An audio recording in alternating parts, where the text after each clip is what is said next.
Bismillahirrahmanirrahim. Apakah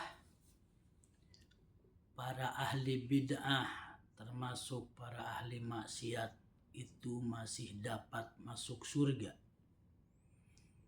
Itu pertanyaan sering muncul karena dua perbuatan ini di antara perbuatan yang sangat dikecam oleh Rasulullah Sallallahu Alaihi Wasallam dan secara umum di dalam ajaran agama kita. Nah, dalam hal ahli bid'ah ini, Bapak Ibu sekalian, saudara-saudariku, seorang ulama yang sangat tegas dalam masalah bid'ah, yakni Syekhul Islam Ibnu Taimiyah, mengatakan bahwa ahli bid'ah itu masih mungkin dia dapat masuk surga. Dengan berapa alasan? Pertama, kata beliau, imma li taubatin. Bisa jadi ahli bid'ah itu taubat dari kebid'ahannya. Nah, tentu saja kalau dengan taubat orang dapat diampuni dosa-dosanya oleh Allah Subhanahu wa ta'ala. Kecuali dia berbuat dosa syirik yang dibawa mati. Sebagaimana yang Allah nyatakan di dalam surah An-Nisa misalnya. Innallaha la yaghfiru ayyushraka bihi wa yaghfiru ma duna dzalika liman yasha. Allah, sesungguhnya Allah tidak akan mengampuni dosa syirik, menyekutukan Allah dengan selainnya. Tapi Allah akan senantiasa mengampuni seluruh dosa-dosa selain syirik itu. Nah, oleh karena itu, sepanjang kebid'ahan itu tidak masuk ke dalam kemusyrikan dan kemudian orang tersebut bertaubat kepada Allah Subhanahu wa ta'ala, maka dia akan sangat mungkin mendapatkan pengampunan dari kesalahannya itu.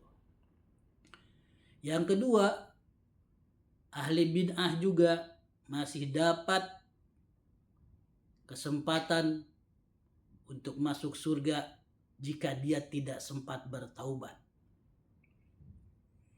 Dengan cara apa dia dapat diampuni atau dihapus dosa-dosa bid'ahnya atau bahkan maksiatnya yang tidak sampai kepada derajat kemusyrikan tadi?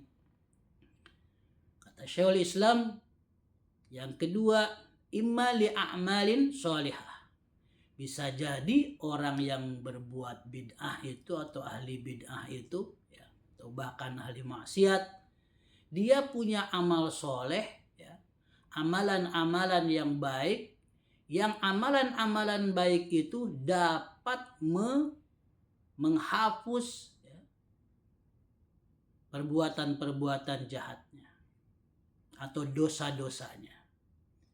Karena kata Rasulullah Sallallahu Alaihi Wasallam, wa'atbi sayyi'atal hasanata tamhuha.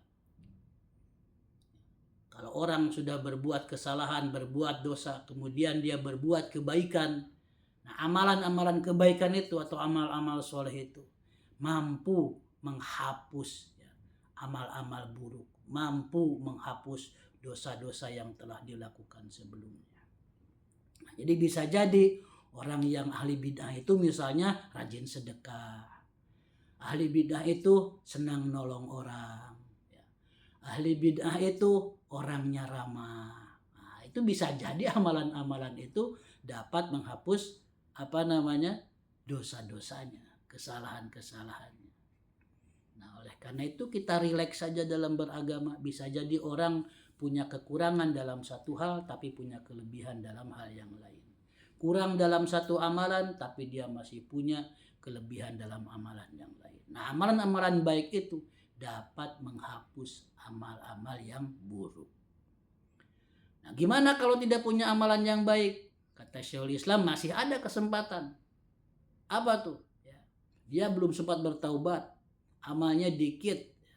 Tapi orang itu dapat syafaat dari Rasulullah Sallallahu Alaihi Wasallam. Ingat nanti di akhirat Rasulullah akan diberikan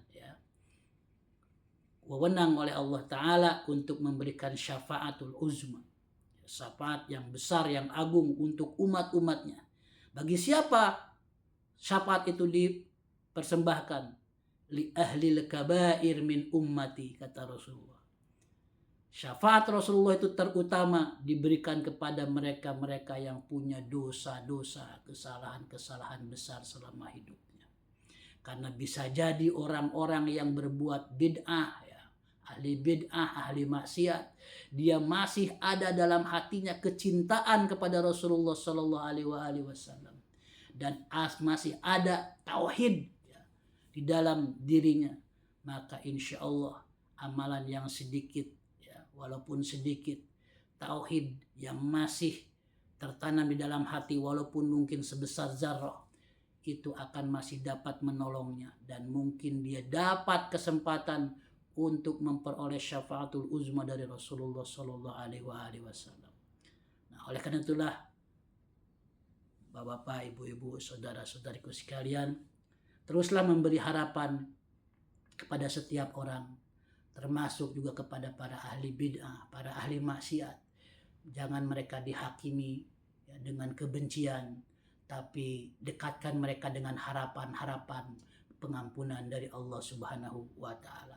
Mudah-mudahan mereka semua saudara-saudara kita yang terjebak dalam amalan-amalan yang tidak diajarkan Rasulullah SAW, yang dapat menjauhkan dari ajaran Islam, dari ruh ajaran ini, dapat kembali ke dalam jalan yang benar, diberikan kesempatan bertaubat oleh Allah Ta'ala, dan diberikan kesempatan untuk berbuat amal soleh yang terbaik, dan juga insya Allah kita semua akan mendapatkan syafaat dari Rasulullah Sallallahu Alaihi Wasallam.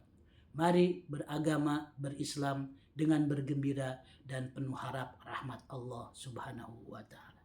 Demikian, terima kasih dan mohon maaf. Wassalamualaikum warahmatullahi wabarakatuh.